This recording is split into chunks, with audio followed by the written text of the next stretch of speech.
नहमदु व नसल्ली अला रसूलिल करीम अम्मा बाद फ़ाऊज़ु बिल्लाहि मिनश शैतानिर रजीम बिस्मिल्लाहिर रहमानिर रहीम रब्बि इश्रह ली सदरी व यस्सिर ली अमरी वहलुल उक़दतम मिन लिसानी यफ़क़हू क़ौली। अस्सलामु अलैकुम व रहमतुल्लाहि व बरकातुहू। हमने लास्ट 92 आयत तक कवर किया था। अब हम आगे मज़ीद शुरू करते हैं। औज़ु बिल्लाहि मिनश शैतानिर रजीम बिस्मिल्लाहिर रहमानिर रहीम।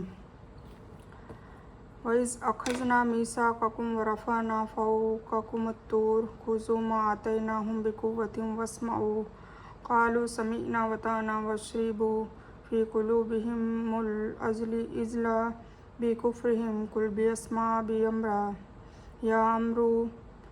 यामुरुकुम बिही ईमानुकुम इन कुंतुम मुमिनीन। और जब हमने तुमसे वादा लिया और तुम पर तूर पहाड़ खड़ा कर दिया और कह दिया कि हमारी अता की हुई चीज़ों को मजबूती से पकड़ो और सुनो, तो उन्होंने कहा हमने सुना और नाफरमानी की। और उनके दिलों में बछड़े का प्रेम जैसा कि पिला दिया गया है उनके कुफ्र की वजह से उनसे कह दीजिए कि तुम्हारा ईमान तुम्हें बुरा हुक्म दे रहा है अगर तुम ईमान वाले हो। ठीक है, ये बछड़े का जो उन्होंने स्टार्ट किया था ना, तब अल्लाह ताला ने तूर पहाड़ खड़ा कर दिया उनके ऊपर। फिर भी वो ईमान में मतलब ना सच्चे ईमान पर नहीं आए, जैसे कि उनको बछड़े का प्रेम पिला दिया गया था। आप कह दीजिए कि अगर अल्लाह के पास आखिरत का घर तुम्हारे ही लिए है और किसी के लिए नहीं, तो आओ अपनी सच्चाई की तस्दीक के लिए मौत मांगो।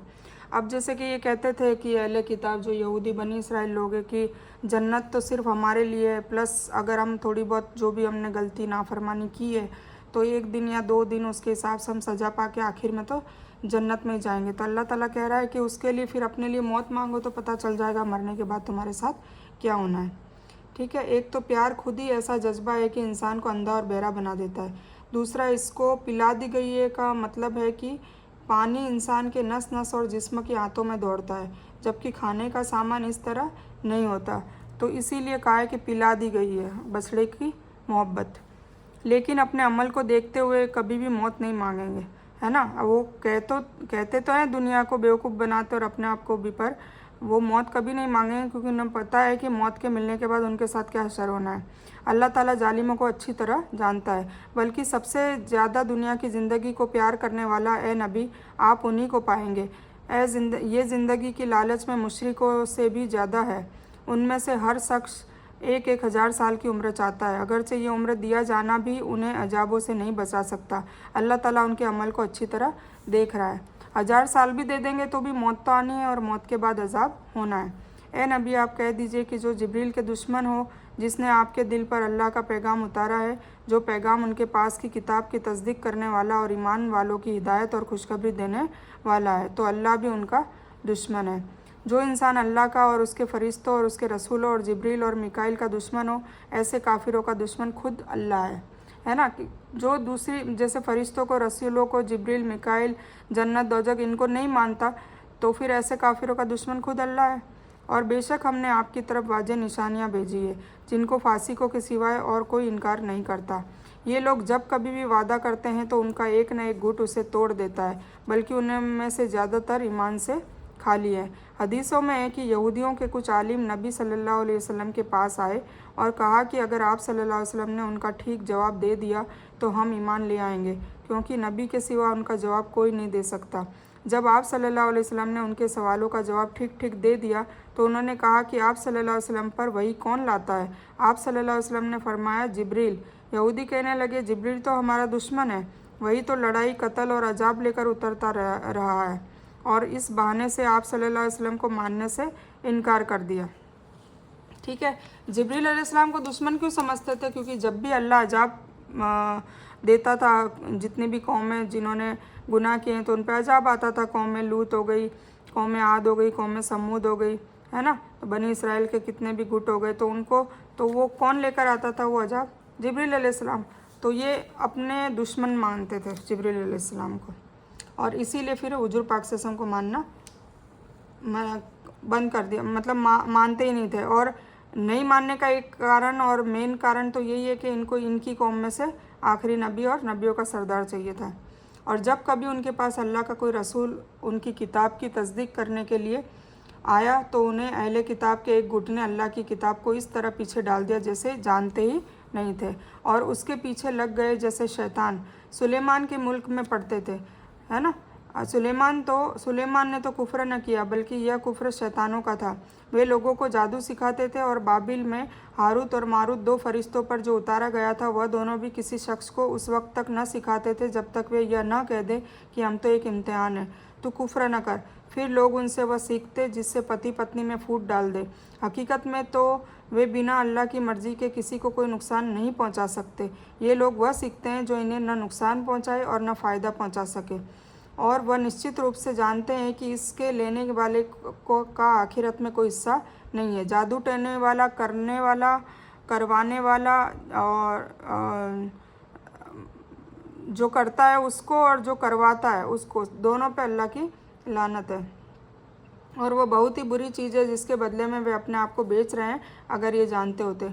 और अगर ये लोग ईमान लाते और अल्लाह से डर रखते तो अल्लाह ताला की ओर से भलाई मिलती, अगर ये जानते होते। ए ईमान लाने वालों, तुम नबी सल्लल्लाहु अलैहि वसल्लम को राइना मत कहो, उंजुर ना कहो। ठीक है, ये क्यों कहा था, ये अभी आ जाएगा सामने। यह पहले तो जादू की बात कर लेते हैं। यह जादू भी उस समय तक किसी को नुकसान नहीं पहुंचा सकता था जब तक अल्लाह का हुक्म और मर्जी ना हो, इसलिए उसके सीखने का कोई फ़ायदा है नहीं, बल्कि उसका नुकसान है। यही वजह है कि इस्लाम ने जादू सीखने और करने को कुफ्र कहा है, बहुत बड़ा गुनाह कहा है। हर तरह की भलाई की कामना और नुकसान से बचाव के लिए केवल अल्लाह ताला से ही दुआ की जाए, क्योंकि वही हर चीज़ का करने वाला है और मखलूक का हर काम उसी की मर्ज़ी से होता है। कुछ लोग अब मुसलमानों में भी ऐसे हैं जो डोरे, तावीज़ और ये जादू टोना, इन सब से ही अपनी मतलब अच्छाई भी करवाना चाहते हैं और लोगों की बुरा भी करना चाहते हैं। तो इनसे कुछ भी होना नहीं है, बल्कि अपनी आखिरत बर्बाद करना है। आखिरत में इसका बहुत बहुत बहुत बड़ा गुनाह है, अजाब दिया जाएगा। ठीक है, तो सुनते रहो, काफिरों के लिए दुखदाई अजाब है। अब वो उंजुरना और राइना की बात आती है, तो इसका ये है कि यहूदी अपने हसद की वजह से इस लफ्ज़ को थोड़ा बिगाड़ कर कहते थे राइना को, है ना, जिसका मतलब बदल जाता था। वे कहते थे राइना, जिसका मतलब है हमारे चरवाहे, है ना। हुजूर पाक सल्लल्लाहु अलैहि वसल्लम को बदतमीजी से बोलने के लिए वो ऐसा करते थे। तो राइना का मतलब है मूर्ख वगैरह, और अल्लाह ताला ने फरमाया कि तुम उंजुर ना कहो, राइना कहो ही मत, जिसके 2 मतलब निकलते हैं। ठीक है, थोड़ा सा बदलने से, तो उंजुर ना कहो, तो इसीलिए फिर उंजुर ना कहने का हुक्म आया। न तो अहले किताब के काफिर और न मूर्ति पूजक चाहते हैं कि तुम पर तुम्हारे रब की तरफ से भलाई उतरे। उनके इस हसद से क्या हुआ, अल्लाह ताला जिसे चाहे अपनी रहमत ख़ास तरीके से अता कर दे, और अल्लाह बड़ा फजल वाला है। जिस आयत को हम मनसूख कर दें या भुला दें, उससे अच्छी या उस जैसी और लाते हैं। क्या तू नहीं जानता कि अल्लाह हर चीज़ की कुदरत रखता हो? क्या तुझे मालूम नहीं कि धरती और आकाशों का मुल्क अल्लाह ही के लिए है, और अल्लाह के सिवा तुम्हारा कोई वली और मददगार नहीं है? क्या तुम अपने रसूल से वैसे सवाल करना चाहते हो जैसे इससे पहले मूसा अलैहिस्सलाम से पूछा गया? सुनो, जो ईमान को कुफ्र से बदलता है वह सीधी राह से भटक जाता है। तो यहाँ पर नकल करने के क्या मतलब है, लेकिन धार्मिक परिभाषा में एक हुक्म को मनसूख करके दूसरा हुक्म उतारने के है। ये बदलाव अल्लाह ताला की तरफ से हुआ है। जैसे आदम अलैहिस्सलाम के समय में सगे भाई बहन में शादी जायज़ थी, बाद में इसे हराम कर दिया गया, और पहले 2 बहनों में भी शादी जायज़ थी, फिर उसके बाद 2 बहनों का एक लड़के से निकाह हराम कर दिया गया। इसी तरह कुरान में भी अल्लाह ताला ने कुछ हुक्म मनसूख करके उनकी जगह पर नए कानून उतार दिए। मुसलमानों को तंबीह की जाती है, चेतावनी दी जा रही है कि तुम यहूदियों की तरह अपने रसूल से अपनी मनमानी गैर ज़रूरी सवाल मत किया करो, इसमें कुफ्र की उम्मीद है। ठीक है ना, जो कहते हैं वो मान लो, पर सवाल पे सवाल करने से आप और उलझ जाओगे। इन अहले किताब के ज़्यादातर लोग सच्चाई जाहिर हो जाने के बावजूद सिर्फ हसद और जलन की वजह से तुम्हें भी ईमान से हटा देना चाहते हैं। तुम भी माफ़ करो और छोड़ दो, यहाँ तक कि अल्लाह ताला अपना फ़ैसला लागू कर दे। बेशक अल्लाह ताला हर काम करने की कुदरत रखता है। तुम नमाज की अदायगी करो और ज़कात देते रहो, और जो भलाई तुम अपने लिए आगे भेजोगे सब कुछ अल्लाह के पास पा लोगे। बेशक अल्लाह ताला तुम्हारे अमल को देख रहा है। और ये कहते हैं कि जन्नत में यहूदी और ईसाई के सिवा कोई न जाएगा। ये सिर्फ उनकी तमन्नाएं हैं। उनसे कहो कि अगर तुम सच्चे हो तो कोई सबूत तो पेश करो। सुनो, जिसने अपने को अल्लाह के सुपुर्द कर दिया और नेक है, उसी के लिए उसके रब के यहाँ अजर है, और न उस पर कोई डर होगा न कोई गम। अब यहूदी और नसारा क्या कहते हैं कि हम मतलब दुनिया में अल्लाह के खिलाफ अल्लाह की नाफरमानी कर रहे हैं, और फिर भी कहते हैं कि जन्नत तो सिर्फ हमारे लिए। तो अल्लाह ताला कह रहा है कि जन्नत सिर्फ उन लोगों के लिए जिन्होंने अपने आप को अल्लाह ताला के बिल्कुल सुपुर्द कर दिया, नेक काम करते रहे, नमाज़ पढ़ते रहे, ज़कात देते रहे और जो भी नेक काम करने को कहा है वो करते रहे, तो उसको वहाँ पर मरने के बाद कोई डर होगा ना कोई गम। यहूदी कहते हैं ईसाई सही रास्ते पर नहीं है और ईसाई कहते हैं यहूदी सही रास्ते पर नहीं है, जबकि ये तौरात पढ़ते हैं।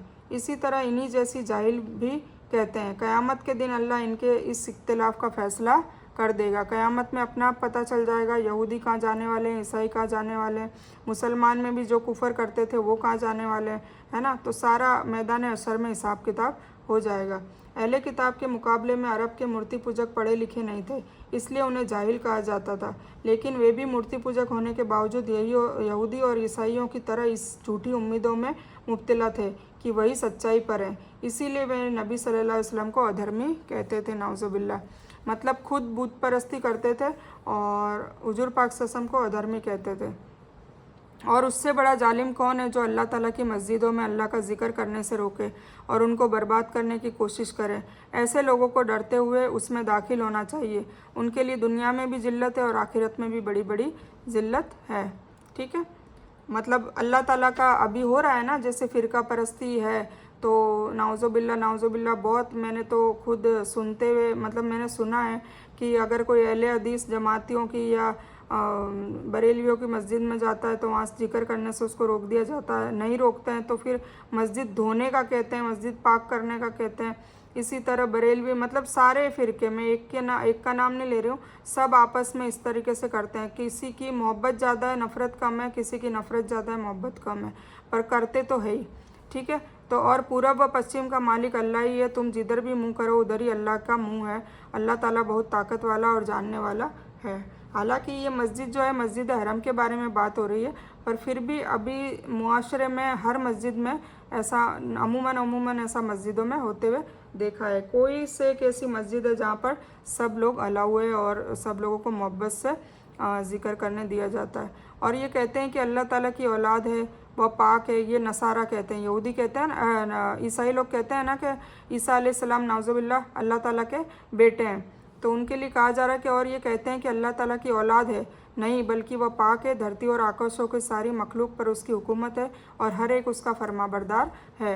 वह आकाशों और धरती का ईजाद करने वाला है और वह जिस काम का फैसला करता है, कह देता है हो जा तो वह हो जाता है। तबाही सिर्फ यह नहीं है कि उसे ढा दिया जाए तथा इमारत को नुकसान पहुंचाया जाए, बल्कि उनमें अल्लाह की इबादत और जिक्र करने से रोकना भी तबाही है। मतलब मस्जिदें गिरा देना तबाही नहीं है। लोग समझते हैं ना कि मस्जिदों को तोड़ दिया तो ये तबाही हो गई, या मस्जिदों की बेहुरमती करी तो ये हो गया। मस्जिदों में अल्लाह की इबादत और ज़िक्र करने से रोकना भी तबाही है, और धार्मिक नियमों की स्थापना करना और शिर्क के मजाहिर से पाक करने से मना करना भी जुल्म है, और अल्लाह के घरों को बर्बाद करना है ना। मतलब वहाँ पे कोई शिर्क हो रहा हो तो उससे रोकना ये भी तबाही है। और कोई गलत बिदात को, मतलब अपने मन से ही कोई मन घड़त कोई बिदात घड़ लिया और फिर उसको कायम कर लेना, उसको दीन समझ के करते रहना, और ये भी तबाही है। और इबादत और ज़िक्र से किसी को रोकना ये भी तबाही है। ठीक है, हमें समझने की ज़रूरत है, हमें हिकमत चाहिए इसमें। हिजरत के बाद जब मुसलमान बैतुल मुक़द्दस की ओर मुँह करके नमाज़ पढ़ा करते थे तो मुसलमानों को इसका दुख था। इस मौके पर यह आयत उतरी। कुछ कहते हैं कि यह आयत उस समय उतरी जब बैतुल मुक़द्दस के फिर खाने काबा की ओर मुँह करने का हुक्म हुआ तो यहूदियों ने तरह तरह की बातें गढ़ी। कुछ के नज़दीक इसके उतरने की वजह सफ़र में सवारी पर नफिल नमाज़ों को पढ़ने की इजाज़त हुई कि सवारी का मुँह किधर भी हो और नमाज़ पढ़ सकते हैं। कभी कुछ वजह से जमा हो जाते हैं और कुछ उन सभी के हुक्म के लिए एक ही आयत उतरती है। ऐसी आयतों के लिए कई अकवाल जमा होते हैं। किसी कथन में एक उतरने की वजह का बयान होता है, किसी में दूसरा। ये आयत भी इसी तरह की है। मतलब कुछ लोगों ने जो काबा चेंज करने की बात हुई तो कुछ लोगों ने ये समझा कि सवारी के लिए, मतलब सवारी करते हैं तो कई बार ऐसा होता है कि हम काबे की तरफ रुख नहीं होता है, तो सवारी कर जब सफ़र में होते हैं तब कहीं भी नमाज़ पढ़ सकते हैं। ठीक है, तो इस तरीके से लिया गया है। और इसी तरह अनपढ़ लोगों ने भी कहा कि खुद अल्लाह ताला हमसे बातें क्यों नहीं करता या हमारे पास कोई निशानी क्यों नहीं आती। इसी तरह ऐसी ही बात उनके पहले लोगों ने भी की थी। उनके और इनके दिल एक जैसे हो गए हैं। हमने तो यकीन करने वालों के लिए निशानियों को बयान कर दिया है ना। मतलब जो अनपढ़ लोग हैं वो भी ये कहते हैं, हुजूर पाक सल्लल्लाहु अलैहि वसल्लम को भी कहते थे कि अगर अल्लाह ताला है तो वो हमसे क्यों बात नहीं करता, सिर्फ आपसे ही क्यों बात करता है, आप पे ही वही क्यों आती है, हमसे बात करे या जाहिर हो या आप कोई चमत्कार दिखा दो, कोई मौजज़ा दिखा दो, तब जाके हम आपको रसूल मानेंगे। तो इस तरीके से अटकलें करते थे, इस तरीके से हुजूर पाक सल्लल्लाहु अलैहि वसल्लम को भी परेशान करते थे तरह तरह के सवाल कर करके। हमने आपको हक के साथ खुशखबरी देने वाला और आगे करने वाला बनाकर भेजा है और नरक वासियों के बारे में आपसे नहीं पूछा जाएगा, है ना। इसीलिए हुजूर पाक सल्लल्लाहु अलैहि वसल्लम जब दावत देते थे, कुछ कबूल करते थे, कुछ नहीं करते थे, तो कुछ इस्लाम में नहीं आते थे, तो हुजूर पाक सल्लल्लाहु अलैहि वसल्लम बहुत मायूस हो जाते थे, बहुत दुखी हो जाते थे। तो अल्लाह ताला क्या कह रहा है, उनको समझा रहा है कि हमने आपको हक के साथ खुशखबरी देने वाला और आगाह कराने वाला बनाकर भेजा है। मतलब हमने सिर्फ आपको नसीहत देने वाला भेजा है। हिदायत देने का काम किसका है? अल्लाह का। और जो नरकवासी है, जो जहन्नमी है, उनके बारे में आपसे कोई पूछताछ नहीं की जाएगी कि भाई ये क्यों मुसलमान नहीं बने या ये इन्होंने क्यों इस्लाम कबूल नहीं करा। ये सब कोई सवाल आपसे कुछ पूछा नहीं जाएगा। और आपसे यहूदी और ईसाई कभी भी खुश न होंगे जब तक कि आप उनके मज़हब का अनुकरण न कर ले। और यहूदी और ईसाई जब तक खुश नहीं होंगे जब तक उनका जो गढ़ा गढ़ाया जो धर्म है, जो उन्होंने खुद अपने आप से गढ़ लिया है, उसमें अगर तुम उसकी पैरवी नहीं कर लोगे तब तक वो राज़ी नहीं होंगे। तो वो राज़ी वैसे भी होने वाले नहीं है, अल्लाह समझा रहा है। आप कह दीजिए कि अल्लाह की हिदायत ही हिदायत होती है, और अगर आपने अपने पास इल्म आ जाने के बावजूद फिर भी उनकी इच्छाओं की पैरवी की तो अल्लाह के पास न तो आपका कोई वली होगा न कोई मददगार। ठीक है ना। फिर कहा है कि भाई आपके पास इल्म आ गया, सब कुछ हो गया, सब पता चल गया, हुज्जत पूरी हो गई, उसके बाद भी आपने अल्लाह की पैरवी नहीं की तो फिर आपका कोई मददगार नहीं होगा। जिन्हें हमने किताब दी और वे उसे पढ़ने और हक के साथ पढ़ते थे, वे इस किताब पर भी ईमान रखते हैं, और जो कुछ इस पर ईमान नहीं रखते वो खुद अपना घाटा करते हैं। ये किताब की बात हो रही है, इसमें पहले की किताबों की बात हो रही है, तौरेत, जबूर, इंजिल, और अभी की किताब की भी बात हो रही है जो है कुरान, जो अब इस्लाम धर्म की शक्ल में है, जिसकी दावत नबी सल्लल्लाहु अलैहि वसल्लम देते रहे हैं, न कि बदले हुए रूप में यहूदी और ईसाई धर्म। अहले किताब के बुरे लोगों के बुरे चरित्र और अखलाक का ज़रूरी बयान करने के बाद उनमें जो कुछ लोग अच्छे काम करने वाले और सच्चे थे, इस आयत में उनकी सिफ़तों और उनको ईमान वाले होने की खबर दी जा रही है। इनमें अब्दुल्ला बिन सलाम और उन जैसे और इंसान हैं जिनको यहूदियों में से इस्लाम धर्म कबूल करने की खुशनसीबी हासिल हुई। मतलब ऐसा नहीं है कुछ यहूदी में से भी इस्लाम में आ गए थे, कुछ ईसाई में से भी इस्लाम में आ गए थे, सबकी बात नहीं हो रही, पर जिन्होंने हक़ कबूल कर लिया उनके लिए अल्लाह ताला जन्नत की बशारत दे रहा है, और जिन्होंने नहीं किया वो अपना घाटा खुद कर रहे हैं।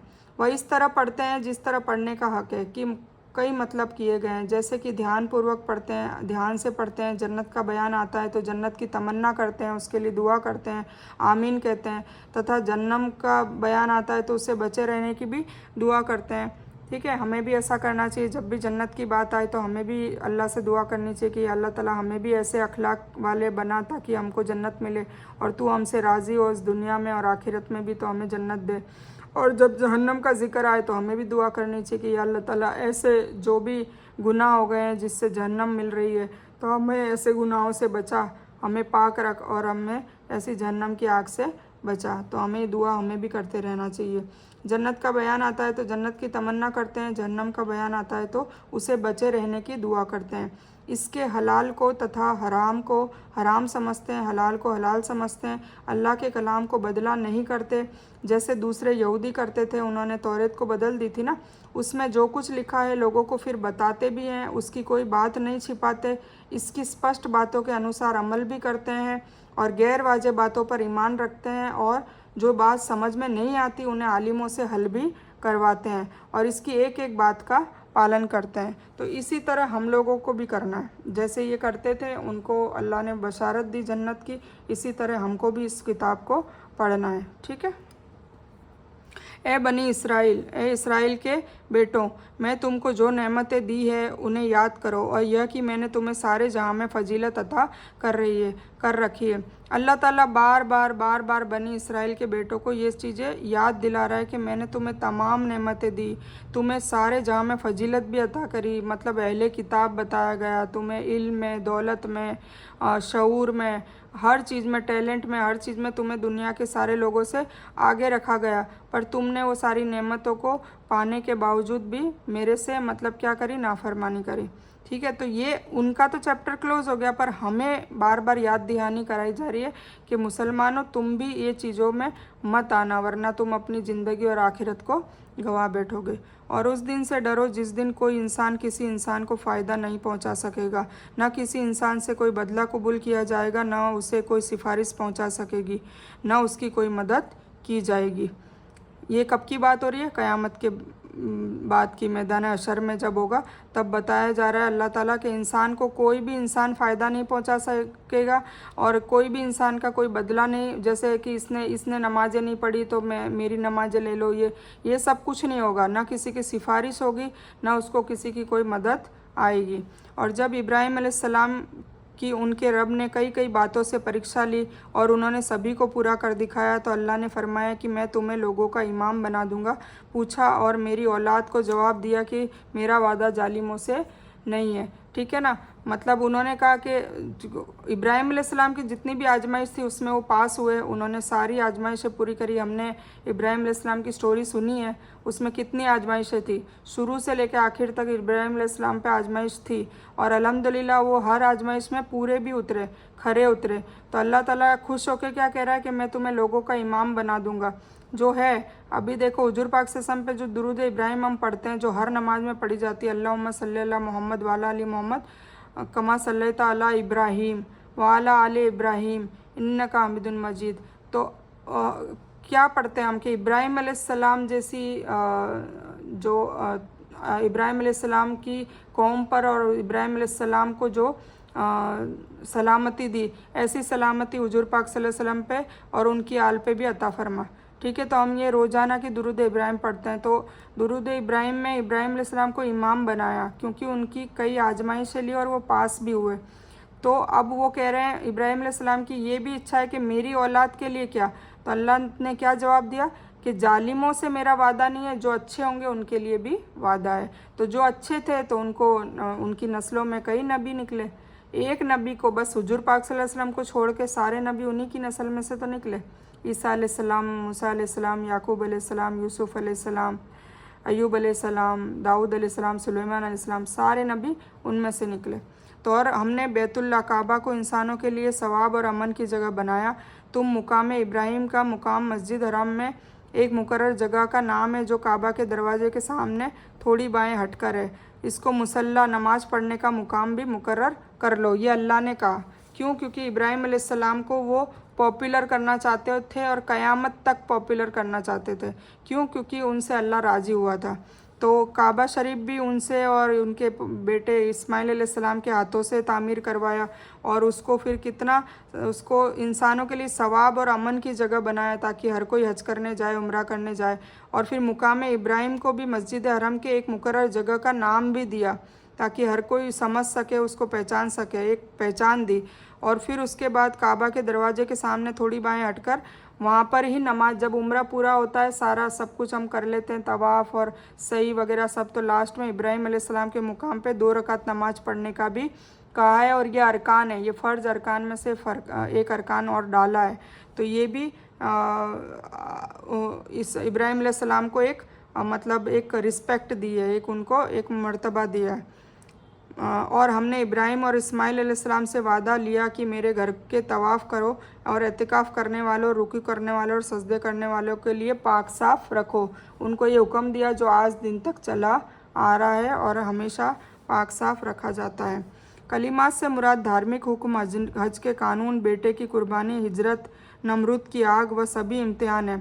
ये सब मैंने आपको बता दिए ना, जब हम वो स्टोरी कर रहे थे तब मैंने आपको देखो ये कौन सा परीक्षा सारी बताई है, हज के कानून, उसमें बेटे की कुर्बानी का बोला है, फिर हिजरत करी थी उन्होंने, फिर नमरूद की आग में उनको डाला जा रहा था, और वह सभी इम्तिहान जिनसे हज़रत इब्राहीम अलैहिस्सलाम को गुजारा गया और वह हर इम्तिहान में कामयाब रहे, जिसके नतीजे में इंसानों के मुखिया पद से सम्मानित सरफराज किए गए, मतलब इमाम बना दिया।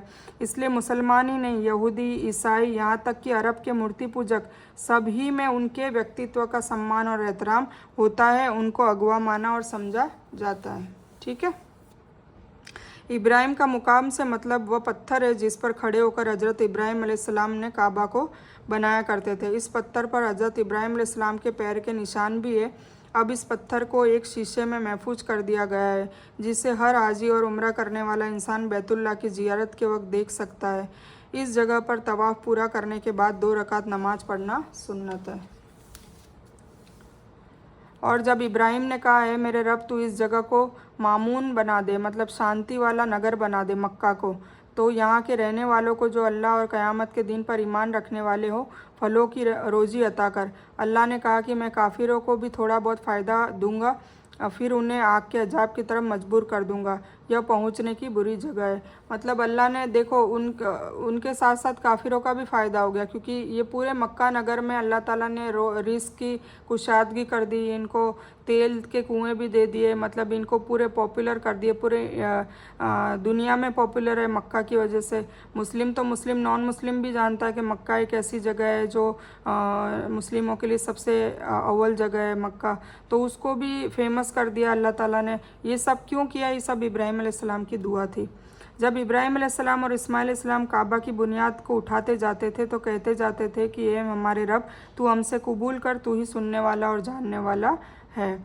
ए हमारे रब हमें अपना फरमाबरदार बना और हमारी औलाद में से एक समूह को अपना फरमाबरदार बना और अपनी इबादतें सिखा और हमारी तौबा कबूल कर, तू तौबा कबूल करने वाला और रहम करने वाला है। इस्माइल अलैहिस्सलाम की दुआ मैंने जब वो उन्होंने मांगी थी, वो मैंने आपको लिख के बताई थी, वो यही दुआ है।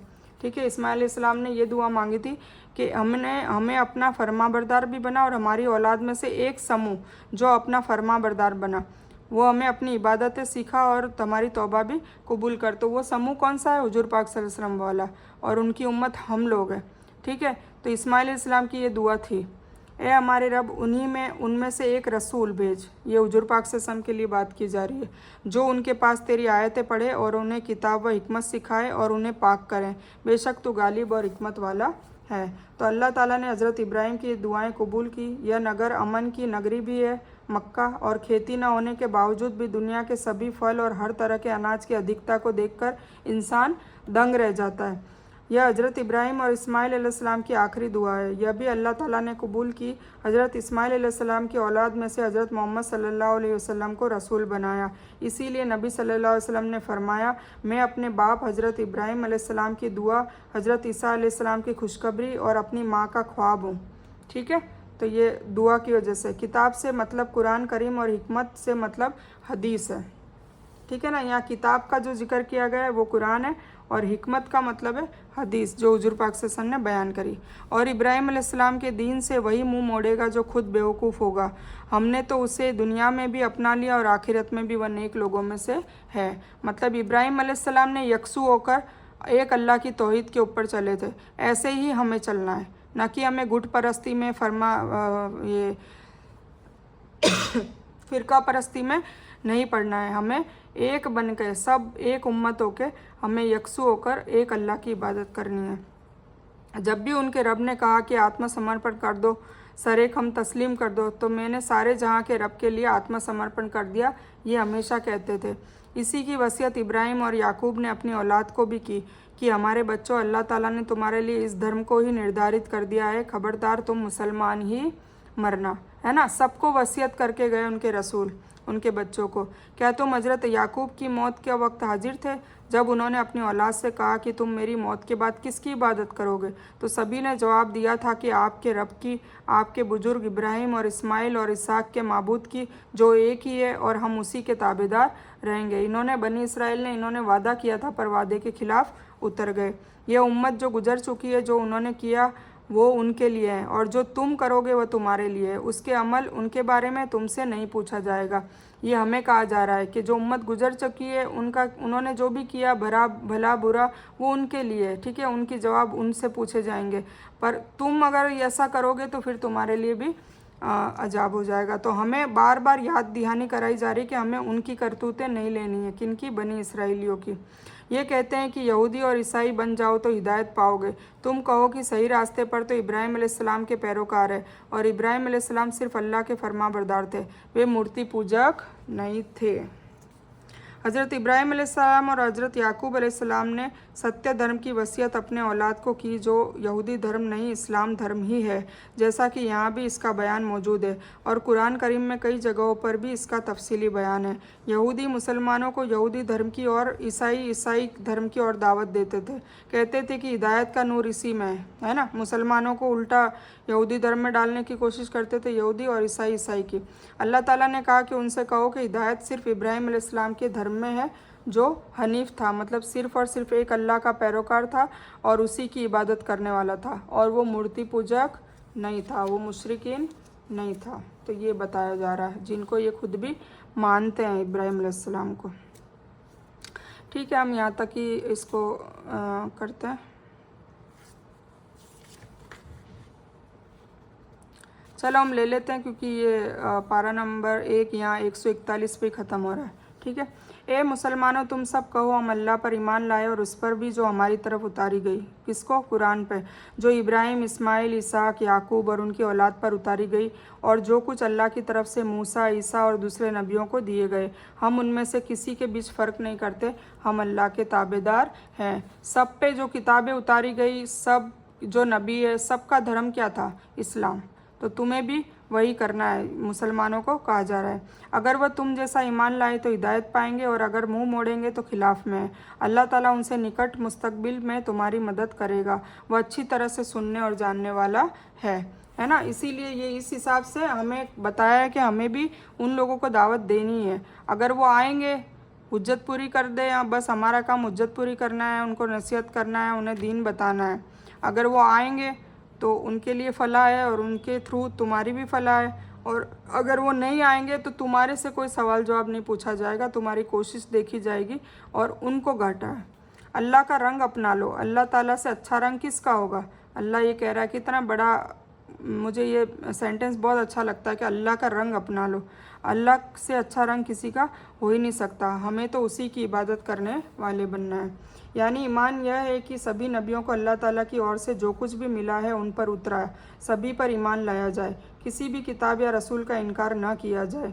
किसी एक किताब या नबी को मानना, किसी को न मानना, यह नबियों में फ़र्क जाहिर करता है, जिसे इस्लाम ने ठीक नहीं कहा है ना। सब नबियों को मानना है, सबकी किताबों को भी मानना है, लेकिन अब अमल जो है वो केवल कुरान करीम के कानूनों का होगा और हुजूर पाक सल्लल्लाहु अलैहि वसल्लम के आदेश अनुसार ही होगा। पहले किताबों में लिखी हुई के अनुसार नहीं, क्योंकि पहले तो वे अपने असल रूप में है ही नहीं। पहली बात तो बदल दी गई है और बदले हुए सारे वर्जन है उसके। दूसरे, कुरान ने उन सभी के हुक्मों को मनसूख कर दिया है, हटा दिया है। ईसाइयों ने एक पीले रंग का पानी निर्धारित कर रखा है, अलग अलग रंग चुने हुए हैं सब ने, जो हर ईसाई लड़के को और हर उस इंसान को भी दिया जाता है जिसका मकसद ईसाई धर्म कबूल करना होता है। इसी रीति का नाम उन्होंने यहाँ बैप्टिज़म कहा है। यह उनके यहाँ बहुत ज़रूरी है, इसके बिना वे किसी के पाक होने की तसव्वुर भी नहीं करते। अल्लाह ताला ने उसका विरोध किया है, कहा है कि सबसे अच्छा और सच्चा रंग किसका है? अल्लाह ताला का रंग है, और उससे बड़ा कोई रंग हो ही नहीं सकता। अल्लाह के रंग का मतलब है प्राकृतिक धर्म, इस्लाम धर्म, जिसकी तरफ हर नबी ने अपने अपने ज़माने में अपनी अपनी उम्मत को दावत दी, मतलब तौहीद, सिर्फ़ और सिर्फ अल्लाह को मानना और सिर्फ़ और सिर्फ अल्लाह से मांगना। आप कह दीजिए कि क्या तुम हमसे अल्लाह के बारे में झगड़ते हो? जो हमारा और तुम्हारा रब है, हमारे लिए हमारे अमाल है, तुम्हारे लिए तुम्हारे अमाल है, हम तो उसी के लिए मुखलिस है ना। अब मतलब ज़्यादा फिर लड़ो मत भाई, उनके अमल उनकी तरफ, हमारे अमल हमारी तरफ। अल्लाह के बारे में ना झगड़ो कि भाई अल्लाह हकीकत में अल्लाह है नहीं है, ये जो झगड़ते हैं उस पर बारे में बहस ना करो। क्या तुम कहते हो इब्राहिम और इस्माइल, इसहाक और याकूब और उनकी औलाद यहूदी या ईसाई थी? कह दो, क्या तुम ज़्यादा जानते हो या अल्लाह ताला जानता है? अल्लाह ताला के पास सबूत छुपाने वालों से ज़्यादा जालिम और कौन है ना, क्योंकि तौरेत में भी इब्राहिम अलैहिस्सलाम के बारे में मुस्लिम का था, मुस्लिम ही है ना, इस्लाम के लिए ही सारे पैगंबर आए, पर इन लोगों ने किताबों में सारा उलट-फेट कर दिया और लोगों को गुमराह करने की कोशिश करी, और इसीलिए कुरान में इसका सबूत दे दिया कि अल्लाह ने इसको सबको झुठला दिया कि ये लोगों ने सब गलत गलत लिख दिया, इनकी किताबें छुपा दी है, और अब कुरान को कोई ना तो बदल सकता है ना कुछ। कुरान में सब कुछ वाज़े तौर पे बता दिया गया है कि यहूदियों ने और ईसाइयों ने क्या किया, और यहूदी और ईसाई खुद भी, मतलब इब्राहिम अलैहिस्सलाम, इस्माइल अलैहिस्सलाम, इसहाक अलैहिस्सलाम, ईसा अलैहिस्सलाम, याकूब अलैहिस्सलाम, ये सब भी मुसलमान ही थे। और अल्लाह ताला कह रहा है कि इनसे ज़्यादा मतलब कौन जालिम होगा जिन्होंने अपनी किताबों में फेरबदल किया। अल्लाह ताला तुम्हारे अमाल से गाफिल नहीं है। यह उम्मत है जो गुजर चुका है ना, यह बार बार हो रहा है, बनी इसराइल की जो उम्मत है वो गुजर चुकी, जो उन्होंने किया उनके लिए है और जो तुमने किया वो तुम्हारे लिए है। मतलब हम मुसलमानों को मुखातिब हो रहा है, तुमसे उनके अमल के बारे में कोई सवाल नहीं किया जाएगा। इस आयत में फिर फ़ायदा और अमल की फजीलत का बयान करके बुज़ुर्गों और महात्माओं से रिश्ता या उन पर भरोसों को बेकार बताया गया है, क्योंकि जिसको उसका कर्म पीछे छोड़ गया है उसका वंश उसे आगे नहीं बढ़ाएगा। सही मुस्लिम की हदीस है। मतलब है कि बुज़ुर्गों के अच्छे काम से तुम्हें कोई फ़ायदा और उनके गुनाहों पर तुमसे कोई पूछताछ न होगी, बल्कि उनके अमल के बारे में तुमसे या तुम्हारे अमल के बारे में उनसे नहीं पूछा जाएगा। किसी को किसी के अमल के बारे में नहीं पूछा जाएगा, हर बंदे को अपने अमल के बारे में जवाब देना है, कोई किसी का बोझ नहीं उठाएगा। ये सूरह फातिर की आयत है। इंसान के लिए वही कुछ है जिसके लिए उसने कोशिश की, ठीक है ना, जिसकी उसने कोशिश की उसका उसको नफ़ा मिल जाएगा। तो ये है हमारा पारा नंबर 1 अल्हम्दुलिल्लाह कंप्लीट हो गया है। मैं आपको इसमें कुछ बताना चाह रही हूँ कि हमने पारा नंबर 1 में अभी तक क्या सीखा है ना, ताकि अपन को याद रहे, और इंशाल्लाह हम हर पारे के लिए ऐसे लिखेंगे। तो पारा नंबर 1, इसमें 2 सूरतें आई है, ठीक है। सबसे पहले तो सूरह फातिहा। सूरह फातिहा में हमने पूरी कवर करी थी, 1 से 7 इसकी आयतें हैं, और फिर हमने सूरह अल बकर, ठीक है, इसकी हमने 1 से लेके 1 कितनी है लास्ट 141 तक हमने कवर की है। हालांकि ये पूरी सूरह 286 तक की है, ठीक है, तो हमने 141 की कवर की है। अब हमने सूरह फातिहा में क्या सीखा, मोरल ऑफ द स्टोरी, पारा नंबर 1 में हमने क्या सीखा, क्या अल्लाह ताला ने सिखाने की कोशिश की। तो सबसे पहले तो ये कि दुआ मांगने का, दुआ कैसी होनी चाहिए ये बताइए, ठीक है, दुआ मांगने का तरीका बताया इन शॉर्ट।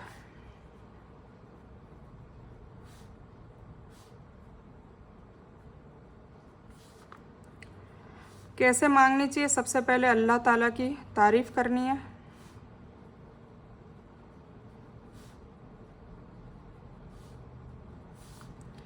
फिर अल्लाह से और अपने आप से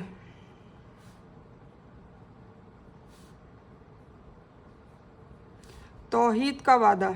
तौहीद अगर सही होगी तो ही हमारी दुआएं कबूल होगी और हमारी ज़िंदगी और आखिरत में सुकून होगा। तो तौहीद का वादा करना है, इय्याका नअबुदु व इय्याका नस्तईन। उसके बाद फिर हम हिदायत की दुआ कसरत से मांगते हैं।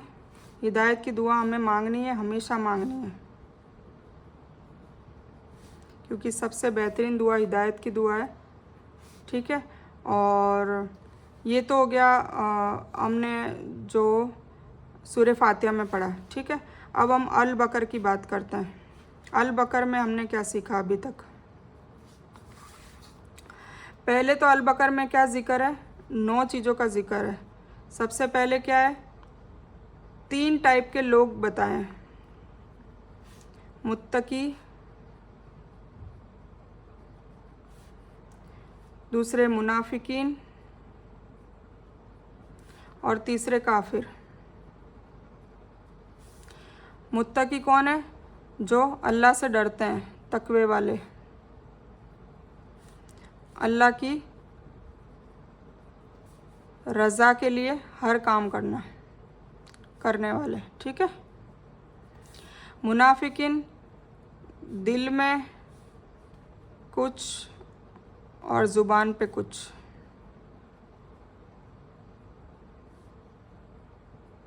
और ऐसे ही इनके अमाल में फ़र्क है। और काफिर बिल्कुल इनकार करने वाले।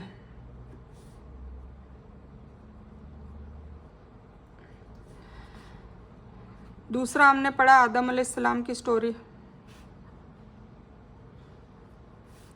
फिर तीसरा हमने पढ़ा इब्राहिम अलैहिस्सलाम की स्टोरी।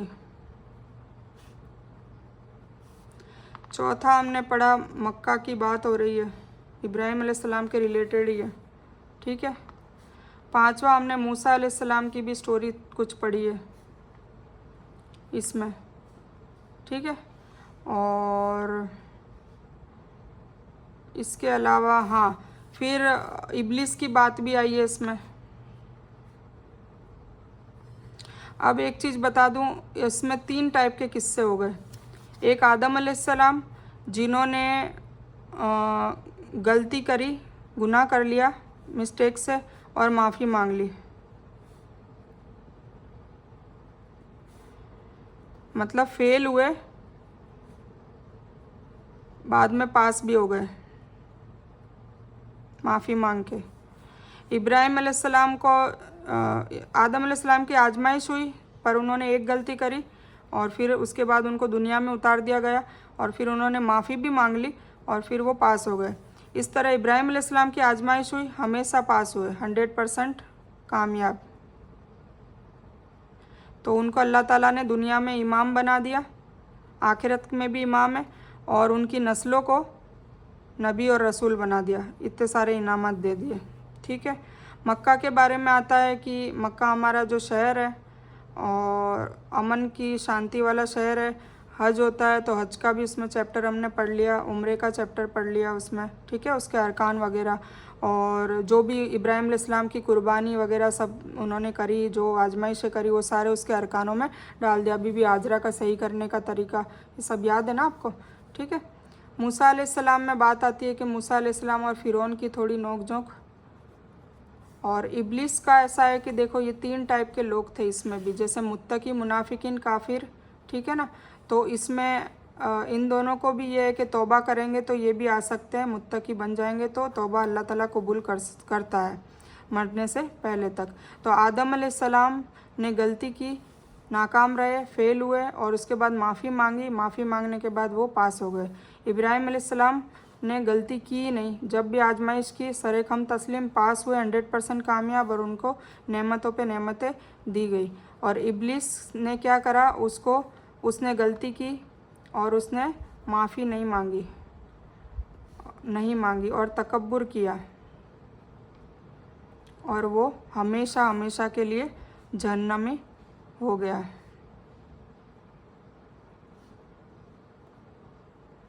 तो ठीक है, अभी हमने ये चीज़ पारा नंबर 1 में सीखी है, ये मैंने मोरल ऑफ स्टोरी बताई है, ठीक है ना। तो मैं पढ़ लेती हूँ एक बार। तो सूरह फातिहा हमने कवर करी, उसमें दुआ कैसी होनी चाहिए, दुआ मांगने का तरीका बताया। अल्लाह की तारीफ़ करनी है सबसे पहले, अल्लाह से अपने आप से तौहीद का वादा करना है, फिर हिदायत की दुआ मांगनी है। अल बकर में हिदायत का तरीका बता दिया कि हिदायत किसको मिलेगी, सिर्फ़ और सिर्फ मुत्तकियों को मिलेगी, जो अल्लाह ताला के राह में खर्च करते हैं, नमाज को कायम करते हैं, ज़कात देते हैं, सारे नेक अमल करते हैं जो अल्लाह की रज़ा के लिए होता है खालिसतन। मुनाफिकीन है वो है जो दिल में कुछ होता है, ज़ुबान पे कुछ, मतलब उनका अमल कुछ होता है, बोलते कुछ है, करते कुछ है। तो इनसे अल्लाह ताला सबसे ज़्यादा नाराज़ होगा, क्योंकि इनको इल्म भी है पर ये करते नहीं है अमल में, ठीक है। और काफिर वो है जो इनकार करने वाले, मतलब साफ इनकार करने वाले कि हमें आयतें देखनी है, सुननी भी नहीं है, और इस तरीके से इनकारी है वो। फिर ये स्टोरीज़ हमने कवर करी जो मैंने आपको बता दिया, ठीक है। तो अल्हम्दुलिल्लाह हमारा पारा नंबर 1 हो गया है। अब हम पारा नंबर 2 स्टार्ट करेंगे इंशाल्लाह कल से। इस बयान को मैं यहीं ख़त्म करती हूँ। इस बयान में कुछ भी दीन की अच्छी और हक बात आई है वो सिर्फ़ और सिर्फ अल्लाह की तरफ से, और बुरी या गलत बात जो मेरी जज्बात में आकर मेरे मुँह से कुछ भी गलत वर्ड या कोई बात निकल गई हो तो वो मेरी तरफ से है। और इस गलती के लिए मैं अल्लाह अज़्ज़ व जल से और आप सबसे माफ़ी की तलबगार हूँ। मैं कोई आलिमा नहीं हूँ, मैं सिर्फ तालिब इल्म हूँ। अल्लाह मेरी कोशिश से आपको सही नफ़े वाला इल्म पहुँचाए और मैं आप लोगों को की हिदायत और हिकमत में सदका जारिया बनूँ, बस मेरी यही तमन्ना है। आमीन सुम्मा आमीन या रब्बल आलमीन। रब्बना आतिना मिन लदुनका रहमतन व हय्यि लना मिन अमरिना रशदा। अल्लाहुम्मा सल्लि अला मोहम्मद व अला आलि मोहम्मद कमा सल्लैता अला इब्राहीम व अला आलि इब्राहीम इन्नका हमीदुम मजीद। अल्लाहुम्मा बारिक अला मोहम्मद व अला आलि मोहम्मद कमा बारकता अला इब्राहीम व अला आलि इब्राहीम इन्नका हमीदुम मजीद। व आखिरु दावाना अनिल हम्दुलिल्लाहि रब्बिल आलमीन।